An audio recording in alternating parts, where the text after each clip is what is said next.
Who let these primitive monkeys into space? The laughter echoed through the command deck of the Carthan cruiser Etrix as the holographic image of the human warship UNS Lexington appeared on their tactical display. Commander Thriss, a tall Carthan with scales glinting under the dim bridge lights, snickered at the sight. They still use ballistic projectiles. It's like fighting an ancient relic. The bridge crew, composed of Carrions with multi-limb dexterity and advanced cybernetic augmentations, shared in the derision. To them, the human ship seemed an oddity, a curious relic of an uncivilized species that somehow stumbled into the galactic community. Lieutenant Kroll, the ship's tactical officer, tapped a few commands, zooming in on the Lexington. Our sensors show they've got armor plating thicker than a Neptunian rock beast hide. What are they expecting to fight meteors? The room burst into another round of laughter. The Carrions had dominated this sector for centuries, their technology far surpassing that of any recent upstart species. The humans, with their rudimentary technology and peculiar ways, were nothing more than a footnote in the grand history of the galaxy. But while the Carrions laughed, Captain James Harker of the UNS Lexington stood resolute on his bridge. "Status report," he barked, his voice cutting through the tension like a blade. "All systems green," Captain replied Lieutenant Jacobs, his eyes glued to his console. "Shields at full capacity, weapon systems primed." Harker nodded. He had heard the laughter, the taunts, and the sneers from countless alien species since humanity had taken its first tentative steps into the wider universe. It had become background noise, almost comforting in its predictability. But this time it was different. This time they would show these aliens what humans were made of. "Open a channel to the Carthan ship," Parker ordered his communications officer. Ensign Lee complied, and within moments, the sneering visage of Commander Thriss filled the main view screen. "Ah!" The brave captain of the human warship, Thriss sneered, his eyes glinting with amusement. "Have you come to surrender your relic to us? Or are you merely here to entertain?" Parker met Thriss's gaze with calm, steely resolve. "Commander Thriss, I suggest you prepare your crew. This encounter will be anything but entertaining for you." Thriss's laughter was cut short by the sternness in Harker's voice. "Bold words for a species that barely understands warp technology. Let's see if you can back them up." The channel closed, and Harker turned to his crew. "Battle stations. Let's show them why they should never underestimate humanity." The Lexington surged forward, its engines roaring with barely contained fury. On the bridge of the Etrix, Thriss watched with mild interest, his amusement fading into curiosity. "Prepare to engage. Let's sweat this fly out of the sky." As the two ships closed the distance, the first volley of Carthan energy weapons streaked towards the Lexington. The human ship's shields flared, absorbing the impact with a brilliant display of light. "Return fire," Harker commanded. The Lexington's guns roared to life, sending a barrage of kinetic projectiles and laser beams towards the Etrix. The Carthan ship shuddered under the unexpected ferocity of the attack. "Shields holding," Kroll reported, though a hint of unease had crept into his voice. "Their weapons are more powerful than we anticipated." Thriss scowled. "Increased power to forward shields and prepare to launch torpedoes. Let's end this quickly."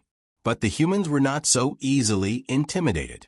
The Lexington's guns pounded relentlessly, each shot finding its mark with uncanny precision. The Carthan ship's shields began to falter, flickering under the sustained assault. "Captain, their shields are weakening," Jacobs reported, a note of triumph in his voice. Harker nodded, his expression grim. "Good. Prepare to fire the main cannon." The Lexington's main cannon, a massive railgun that ran the length of the ship, began to charge. The hum of its capacitors filled the bridge, a sound that promised devastation. Thriss watched in growing alarm as the energy readings spiked on his display. "Fire!" Harker's command was met with a thunderous roar as the railgun discharged, sending a hypervelocity projectile hurtling towards the Etrix. The car then ship's shields, already strained, shattered under the impact. The projectile tore through the hull, leaving a trail of destruction in its wake. "Damage report," Thriss shouted, struggling to maintain his composure. "Multiple breaches in the hull," Krall responded, his voice shaking. "We've lost main power and life support systems are failing."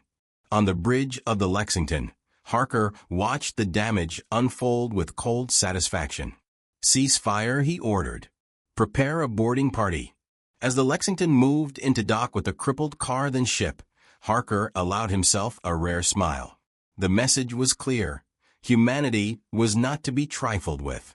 The galaxy had laughed at their warships for the last time. The Etrix's halls were filled with smoke and the sound of emergency alarms as Harker led his men through the breach. The Carians, disoriented and overwhelmed, offered little resistance. They had never imagined the humans could mount such an effective assault. Harker made his way to the command deck, where Thriss and his officers stood in a mix of shock and defiance.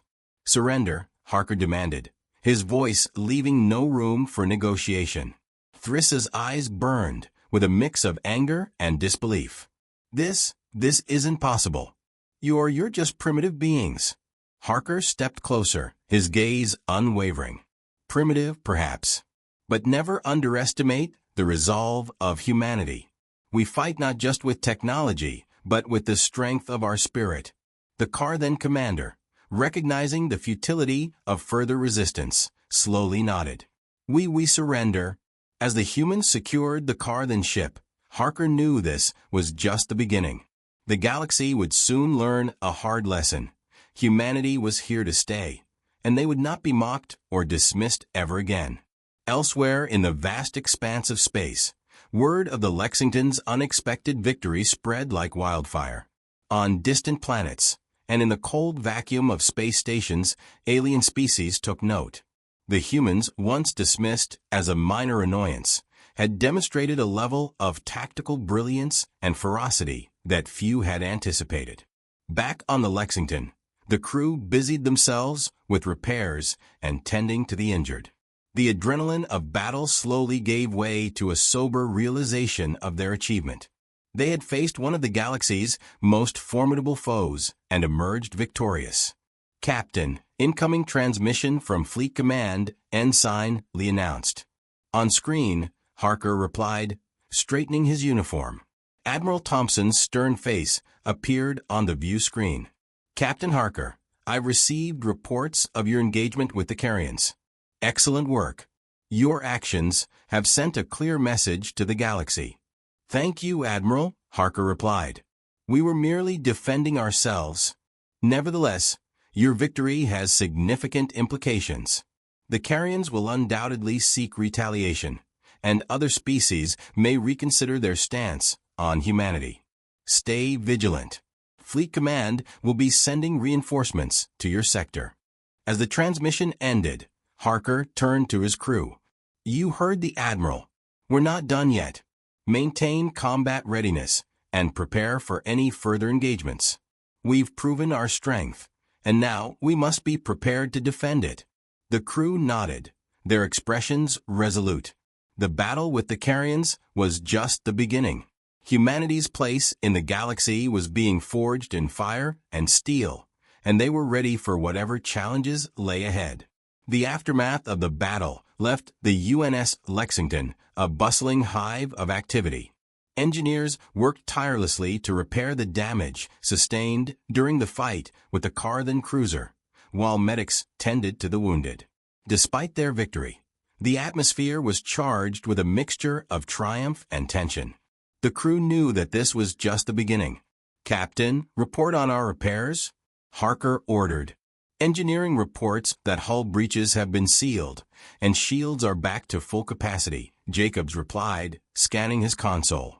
"Weapon systems are operational, though we're still fine-tuning the targeting arrays. Should be back to optimal performance within the hour." Harker nodded. "Good. Keep me updated." "Ensign Lee, any word from Fleet Command on reinforcements?" "Yes, Captain," Lee said, looking up from his station. The USS Yorktown and the USS Saratoga are en route. ETA is approximately 8 hours. Understood. Maintain current course and speed. Let's give our new friends a warm welcome when they arrive. As Harker turned to leave the bridge, his XO, Commander Novak, approached. Captain, permission to speak freely? Always, Novak. What's on your mind? Novak's brow furrowed. We've sent a clear message to the Carians, but I'm worried about the long-term consequences. This sector could become a war zone. Harker nodded, understanding his XO's concern. You're right, Novak. This is likely just the beginning. But we can't back down now. If we show any sign of weakness, the entire galaxy will see us as easy prey. We have to stand our ground. Novak sighed, a mix of frustration and determination in his eyes. I know, sir. It's just we've never faced an enemy like this before. True, Harker agreed. But we've also never had an opportunity like this before. To prove ourselves. To show the galaxy what humanity is capable of. This is our chance. Novak nodded, his resolve hardening. Understood, Captain. We'll be ready. On the other side of the sector, in the shadowy depths of Carthan space, Commander Thriss stood before the holographic image of High Commander Zarek. The Carthan leader's eyes burned with cold, calculating fury. Thriss, explain how a supposedly inferior human warship managed to defeat one of our finest cruisers. Zarek demanded, his voice icy. Thriss swallowed hard. High Commander, the humans, they were more formidable than we anticipated. Their tactics were unconventional, their resolve unyielding. We underestimated them. Zarek's eyes narrowed. Underestimation is a luxury we cannot afford. The humans have humiliated us. This cannot stand. Mobilize our fleet. We will crush these upstarts and reclaim our dominance. Yes, High Commander, Thriss replied, bowing slightly. It will be done. As the transmission ended, Thriss turned to his officers. Prepare the fleet for immediate deployment. We will teach these humans the price of defiance. Back on the Lexington, the hours passed with tense anticipation. The arrival of the Yorktown and Saratoga brought a sense of relief. Their massive forms docked alongside the Lexington to form a formidable human battle group. Captain Harker met with the commanding officers, Captain Reynolds of the Yorktown and Captain Miller of the Saratoga, in the Lexington briefing room. Welcome, gentlemen, Harker greeted them. I wish our reunion were under better circumstances. Reynolds, a grizzled veteran with a scar running down his cheek, nodded. We've reviewed your battle logs, Harker. Impressive work against the Carians, but this fight is far from over. Miller, a younger officer known for his strategic brilliance, chimed in. Agreed. Intelligence suggests the Carians are mobilizing a significant force. We need a plan to counter their retaliation. Harker activated the holo map in the center of the room, displaying the sector and known Carthan positions. Our best option is to fortify our position here and disrupt their supply lines. If we can cut off their resources, we can weaken their assault. Reynolds studied the map. We'll need to be strategic about our engagements. Hit them hard and fast. Avoid prolonged battles. We can't afford to get bogged down. Precisely, Harker said. We'll deploy our fleet in a defensive formation, using the natural asteroid fields and nebulae for cover. We'll draw them into traps and strike decisively. Miller nodded, a glint of excitement in his eyes. It's risky, but if we pull it off, we can turn their aggression against them. The meeting concluded with a sense of grim determination. The human fleet moved into position, their ships blending into the cosmic terrain, ready to spring their trap. Hours later, the sensors aboard the Lexington picked up multiple warp signatures. The Carthan fleet had arrived. The bridge crew tensed as the massive alien ships emerged from hyperspace, their sleek, deadly forms gliding into view. Steady, everyone, Harker commanded, his voice calm. Wait for my signal. The Carthan ships moved closer, their weapons glowing with ominous energy.